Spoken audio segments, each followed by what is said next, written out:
IPL start IPL 2024 சீசனோட 48th மேட்ச்ல எந்த ரெண்டு டீம் மோதுறாங்க நம்ம பார்த்தோம்னா லக்னோ சூப்பர் ஜெயின்ஸும் மும்பை இந்தியன்ஸும் தான் மோத போறாங்க. இந்த மேட்ச் எங்க நடக்க போகுதுன்னா லக்னோல இருக்கிற அடல் பிஹாரி வாஜ்பாய் கட்னா கிரிக்கெட் ஸ்டேடியம்ல நடக்க போகுது. இந்தியாவோட டேட் பிரகாரம் ஏப்ரல் 30 அதாவது டியூஸ்டே ஈவினிங் 7:30 PM இந்த மேட்ச் ஸ்டார்ட் ஆகிறது அஃபிஷியலா சொல்லியிருக்காங்க. இப்போ நடந்துட்டு இருக்கிற டாடா IPL 2024 சீசனை பொறுத்த வரைக்கும் லக்னோ சூப்பர் ஜெயின்ஸ் டீம் 9 மேட்ச்ல 5 மேட்ச் வெற்றி பெற்று பாயிண்ட்ஸ் டேபிள்ல 5th பிளேஸ்ல இருந்துட்டு போறாங்க. மும்பை இந்தியன்ஸ் டீம் 9 மேட்ச்ல 3 மேட்ச் மட்டும் வெற்றி பெற்று பாயிண்ட்ஸ் டேபிள்ல 9th பிளேஸ்ல இருந்துட்டு வராங்க. இப்போ நம்ம ஃபர்ஸ்ட் எடுத்தோன்னே எதை பத்தி பார்க்க போறோம்னா LSG vs MI டீமோட ஹெட் டு ஹெட் கான்டெஸ்ட் பத்தி தான் பார்க்க போறோம். இது வரைக்கும் IPL ஹிஸ்டரியில் இந்த ரெண்டு டீமும் 4 முறை நேருக்கு நேர் மோதி இருக்கிறாங்க. இதுல லக்னோ சூப்பர் ஜெயின்ஸ் டீம் 3 முறை வெற்றி பெற்றிருக்காங்க. மும்பை இந்தியன்ஸ் டீம் வெறும் ஒரு முறை மட்டும் தான் வெற்றி பெற்றிருக்காங்க. இந்த மேட்ச் நடக்க போற லக்னோல இருக்கிற அடல் பிஹாரி வாஜ்பாய் கட்னா கிரிக்கெட் ஸ்டேடியம் ஆல்ரெடி இந்த ரெண்டு டீமும் ஒரு முறை நேருக்கு நேர் மோதி இருக்காங்க. இதுல விளையாடின ஒரு முறை லக்னோ சூப்பர் ஜெயின்ஸ் டீம் தான் வெற்றி பெற்றிருக்காங்க. ஸோ இதெல்லாம் வச்சு நம்ம ஃபேவரட்ஸ் பார்த்தோம்னா லக்னோ சூப்பர் ஜெயின்ஸ் டீம் தான் இருந்துட்டு வராங்க. ஸோ இப்போ நம்ம எதை பற்றி பார்க்க போறோம்னா லக்னோவில் இருக்கிற அடல் பிஹாரி வாஜ்பாய் கட்னா கிரிக்கெட் ஸ்டேடியமோட பிச்சை பற்றி தான் நம்ம அனாலிசிஸ் பண்ண போகிறோம்.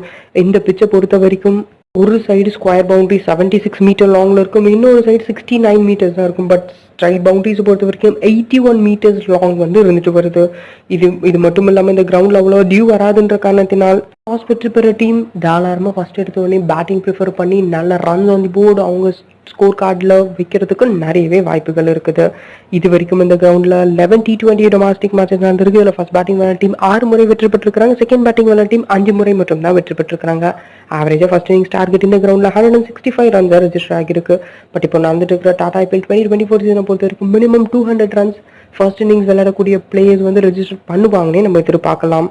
ஸோ இப்போ நம்ம எதை பற்றி பார்க்க போறோம்னா இந்த ரெண்டு டீமுக்காக இருக்கிற பாசிபிள் பிளேயிங் 11 பற்றி தான் பார்க்க போறோம். இதில் LSG டீம் பற்றி பார்த்தோம்னா குவிண்டன் டிகாக் மற்றும் KL ராகுல் இந்த ரெண்டு டீமுக்காக ஓப்பனிங் விக்கெட் பார்ட்னர்ஷிப் கிளம்பிறாங்க. இதுக்கப்புறம் Marcus Stoinis, Deepak Hooda, Nicholas Pooran, Ayush Badoni, Krunal Pandya, Matt Henry, Ravi Bishnoi, Mohsin Khan மற்றும் யாஷ் தாக்கூர் இந்த 11 பேர் தான் LSG டீமுக்காக விளையாடுறதுக்கு நிறைய வாய்ப்புகள் இருக்கு. இதே போல MI டீம் பத்தி பார்த்தோம்னா ரோஹித் சர்மா மற்றும் Ishan Kishan opening wicket partnership கிளம்புறாங்க. இதுக்கப்புறம் Suryakumar Yadav, Tilak Varma, Hardik Pandya, Tim David, Mohammad Nabi, Piyush Chawla, Luke Wood, Jasprit Bumrah மற்றும் நுவான் துஷாரா இந்த 11 பேர் தான் MI டீமுக்காக விளையாடுறதுக்கு நிறையவே வாய்ப்புகள் இருக்குது. ஸோ இப்போ நம்ம இதை பத்தி பார்க்க போறோம் இந்த ரெண்டு டீமுக்காக இருக்கிற கீ பிளேயர்ஸை பத்தி தான் பார்க்க போறோம். நம்ம LSG டீம் பத்தி பார்த்தோம்னா அவங்க டீமோட கேப்டன் மற்றும் விக்கெட் கீப்பிங் பேட்ஸ்மேனா இருக்கிற KL ராகுல் வேற லெவல் ஃபார்ம்ல தான் இருப்பாரு. எப்பயுமே MIக்கு அகைன்ஸ்டா இது வரைக்கும் அவர் MI டீமுக்கு அகைன்ஸ்டா 3 செஞ்சுரிஸ் மற்றும் 5 ஹாஃப் செஞ்சுரிஸ் வந்து ஸ்கோர் பண்ணி கொடுத்திருக்காரு. இப்போ நடக்கிற டாடா IPL 2024 சீசன்லயுமே சூப்பரான ஃபார்ம்ல இருக்கிற காரணத்துல இவர் தாராளமா போத் SNGல பொறுத்த வரைக்கும் நம்ம பிக் பண்ணிட்டு ஏதாச்சும் ஒரு காம்பினேஷன்ல இவருக்கு கேப்டன் ரோலே கொடுத்து வச்சுக்கலாம். இதே போல அவங்க டீமோட மிடில் ஆர்டர் பேட்ஸ்மேனா இருக்கிற மார்க்கஸ் ஸ்டாயினிஸ் மற்றும் நிக்கோலஸ் பூரான நம்ம தாராளமா பிக் பண்ணிக்கலாம். பிகாஸ் மிடில் ஆர்டர் பொறுத்த வரைக்கும் நிக்கோலஸ் பூரான் சூப்பரான ஃபார்ம்ல தான் இருந்துட்டு வராரு. இதுலயும் குறிப்பா 3 மெம்பர் கான்டெஸ்ட் அவரை பிக் பண்ணிட்டு நம்ம கேப்டன் ரோலே கொடுத்து வச்சுக்கலாம். ரெண்டு சைட்ல ஆல்ரெடி டிஸ்கஸ் பண்ணாம மார்க்கஸ் ஸ்டாயினிஸை பிக் பண்ணிக்கலாம். பட் இந்த பிச்சை பொறுத்த வரைக்கும் ஸ்பின்னர்ஸ்க்கு கொஞ்சம் அசஸ் கொடுக்கும்ன்ற காரணத்தினால் 2 ஆல்ரவுண்டர்ஸை பிக் பண்ணோம். தாராளமா நம்ம குர்னல் பாண்டியாவுமே பிக் பண்ணிக்கலாம். ஃபைனலா பவுலிங் சைட்ல வந்தோம்னா ரவி பிஷ்னாய் மற்றும் யாஷ் தாக்கூரை நம்ம பிக் பண்ணிக்கலாம் LSG டீம் சார்பா.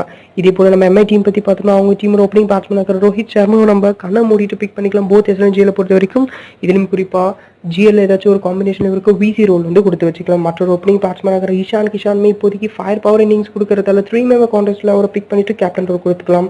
மிடில் ஆர்டர் பேட்ஸ்மேனை பொறுத்த வரைக்கும் அவங்க டீம்ல இதர் திலக் வர்மா ஆர் சூரியகுமார் யாதவ் இவங்க 2 பேர்ல யாராச்சும் ஒருத்தவங்களை பிக் பண்ணிக்கலாம்.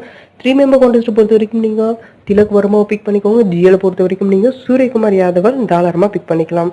இதுக்கப்புறம் ஆல்ரவுண்டர் சைட்ல வந்தீங்கன்னா SL விளையாடுறீங்கன்னா ஹர்திக் பாண்டியா பிக் பண்ணிக்கோங்க. GL பொறுத்த வரைக்கும் அவர் தேவையில்லைன்னு எனக்கு தோணுது. இதுக்கப்புறம் ஃபைனலாக பவுலிங் சைட்ல வந்தோம்னா ஜஸ்பிரித் பும்ரா மற்றும் பியூஷ் சாவ்லாவை பிக் பண்ணிக்கலாம். இதுலயும் நீங்க GL ஏதாச்சும் ஒரு செட்ல ஜஸ்பிரித் பும்ராவை கேப்டனாவே நீங்க ப்ரிஃபர் பண்ணி பிளே பண்ணிக்கலாம். மற்றபடி தேர்ட் பவுலிங் ஆப்ஷன் தேவைப்படுறதா நீங்க நுவன் துஷாராவை பிக் பண்ணிக்கோங்க. மற்றபடி எனக்கு நுவன் துஷாராவை பிக் பண்ண வேணாம்னு தான் தோணுது. பிகாஸ் MI டீமுக்காக ஜஸ்பிரித் பும்ரா தான் நிறைய விக்கெட்ஸ் வந்து வீழ்த்தி கொடுக்குறாரு. இப்போதைக்கு பர்பிள் கிளாப் ரேஸ்டுமே பர்பிள் கேப்பை அவர் தான் ஹோல்ட் பண்ணி வச்சிருக்கிறாரு. ஸோ இப்போ நம்ம பார்த்து இவங்க எல்லாரும் தான் இந்த ரெண்டு டீமுக்காக இருக்கிற கீ பிளேயர்ஸாக இருந்துட்டு வராங்க. இப்போ உங்களுக்கு ஸ்லைடில் ஷோ பண்ணிட்டு இருக்கிற இந்த 2 செட் ஆஃப் டீம்ஸுமே இப்போ வரைக்கும் கிடைச்ச அப்டேட்டடான நியூஸை வச்சு நான் வந்து ஷோகேஸ் பண்ணுறேன். இன்னும் உங்களுக்கு அக்யூரேட்டான டீம்ஸ் வேணால் மறக்காம டிஸ்கிரிப்ஷனில் கொடுத்துருக்குற நம்மளோட டெலகிராம் சேனல் வந்து ஜாயின் பண்ணிக்கோங்க. பிகாஸ் ஒன்ஸ் டாஸ் முடிஞ்சதுக்கப்புறம் நான் ப்ளே பண்ண போகிற 2 SL டீம்ஸுமே நான் வந்து டெலகிராமில் தான் போஸ்ட் பண்ணுவேன். ஸோ மறக்காமல் நீங்களும் வந்து ஜாயின் பண்ணிக்கோங்க. நிறைய பெனிஃபிட்ஸ் அடையிறதுக்கு. ஸோ இப்போ இதோட இந்த கிளிப் வந்து எண்ட் ஆகுது. இப்போ வந்து கொஸ்டின் செக்ஷன். இப்போ நடக்க போகிற டாடா ஐபிஎல் 2024 சீசனோட 48th மேட்ச்ல மோதுற எல்எஸ்ஜி vs எம்ஐ இந்த ரெண்டு டீமில் எந்த டீம் வெற்றி பெறுவாங்கன்ற உங்களோட கருத்துக்களை மறக்காம கீழே இருக்கிற கமெண்ட் செக்ஷனில் கமெண்ட் பண்ணுங்க. ஸோ இதோட இந்த வீடியோ வந்து எண்ட் ஆகுது. நம்ம வேற ஒரு வீடியோவில் பார்ப்போம். அது வரைக்கும் பாய் பாய்.